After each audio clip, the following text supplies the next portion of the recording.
Right now in Northport, neighbors and supporters of the Warm Mineral Springs Park, they are pushing against a new proposal from a developer that the city is considering. That new proposal includes a resort, residential area, and a restaurant. 10 Tampa Bay's Adure Achumba is live for us outside City Hall right now, where people are also gathering for what they're calling a peaceful protest. Adure.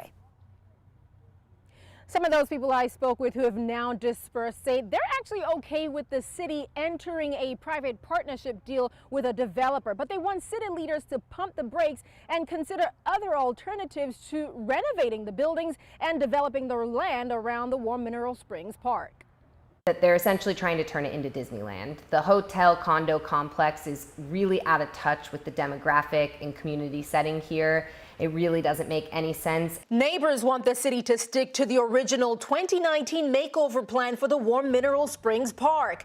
They say that plan was more community-oriented with campgrounds, gardens, pavilions, and is environmentally friendly. Building on top of the spring and around it could impact the spring shed and a bunch of other environmental issues that could potentially contribute to putting the spring at risk.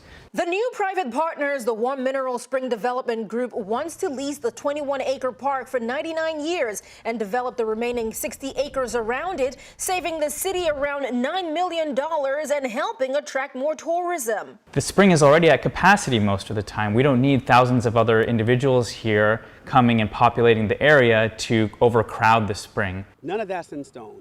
Again, we haven't even agreed for them to be the vendor yet. City Manager Jerome Fletcher is pushing back and calling for patience. We are now in the process where the licensed professionals, financial, architectural, engineering, are all going to do their work and their due diligence to say, hey, this is a good deal, this is a bad deal, you should do this, you should do that. And that's where you get the input from experts to make your decisions. He says alongside environmental considerations, leveraging on potential revenue and finding a cost-efficient deal is key. For the residents of this city who don't want to pay more taxpayer dollars in it, we have an obligation to be innovative and creative. Protests and community members say they're not anti-development, but the lack of varied options in a limited time frame is unsettling. We believe in fixing the buildings around the mineral spring, but we just want it to be done right.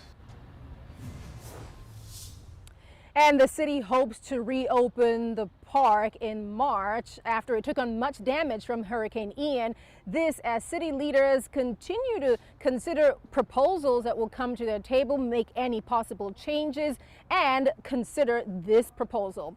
In Northport, Adure Achumba, 10 Tampa Bay.